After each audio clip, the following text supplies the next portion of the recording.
get it right in about a second, I think, or two.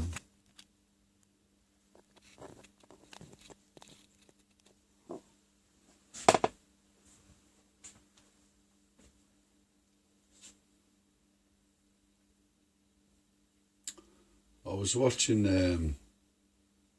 this YouTube channel about 20 minutes ago about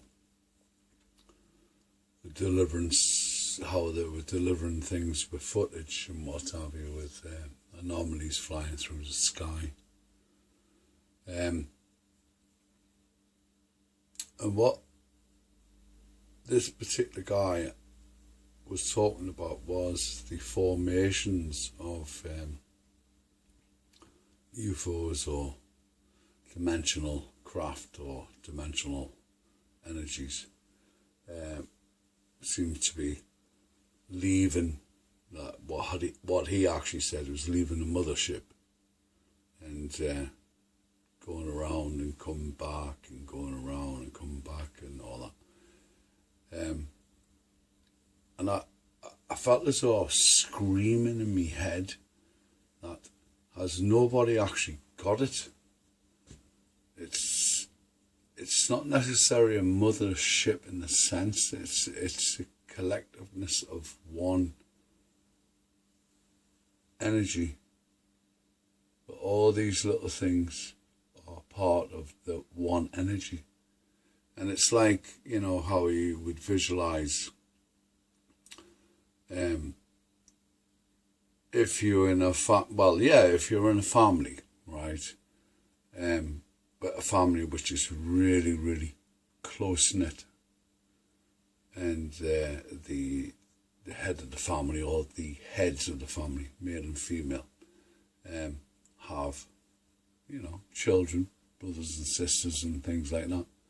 And when you're going discovering places, you have to be together to discover this new place.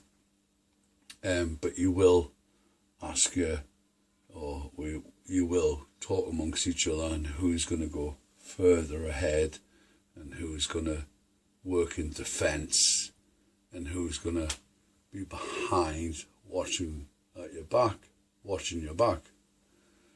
And why these people haven't actually got it, even though they are very good at what they're doing and they are showing so much footage of this anomaly situation happening, where there seems to be groups or a whole, then little things come off it, the whole.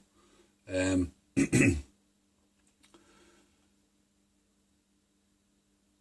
describe it, well, they seem to be leaving and then they come back. You know, and because these things only last for so long and then they just disappear, they'll just go off or whatever.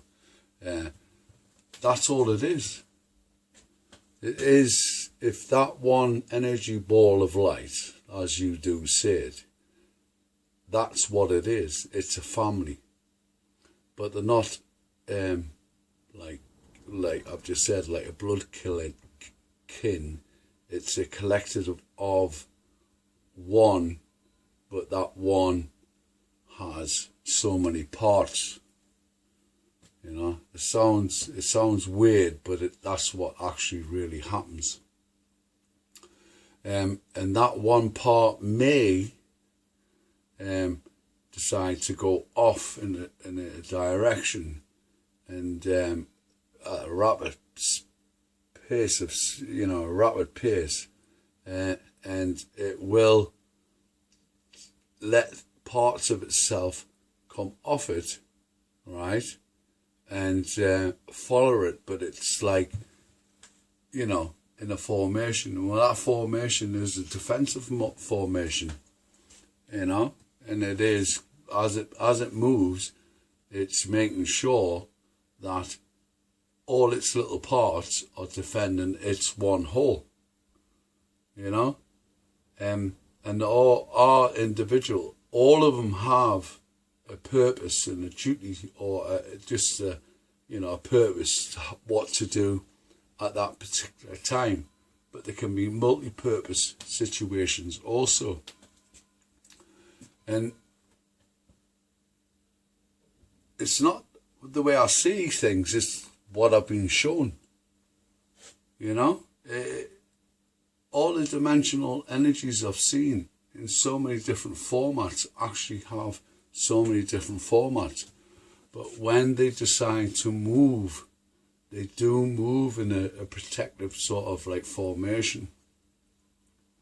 And if they're leaping from one dimension to a dimension, and I don't mean it by leaping, they actually go through, you know, gateways, as we would say, you know, dimensional portals. They will close formation and they will attach themselves to that one whole energy, that, let's just say, that one energy with all their multiple parts. And some energies have more multiple parts than other energies.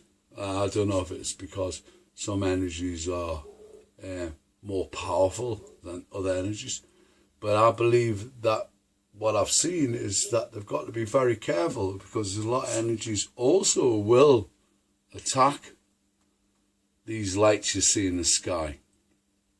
You know, they have to be ultra careful. So that's why they do what they do. So this guy who was shown, and he seemed a very learned gentleman and very into what he was doing. And he had a collective of like friends filming these things, and he was very sincere and very honest. But I thought, well, has the penny not dropped? It's very similar to if you're in a squadron of like fighter pilot planes, that you would have like a lead man, wingman, and you would fly in formation. I've got disturbance going on there, my flashes just went off, so I'll leave it for now. That's all I've got to say on that one. Well, I could actually say a lot more, but I'll leave it for now. Ta-ta for now. I've had massive brain damage. Battery drain. There's anomaly what happens quite regularly, and that is exactly what I rest my case. When I talk about these things actually happen to my phone. There's nothing absolutely wrong with my battery on my phone. But anyway, hey ho. Stop.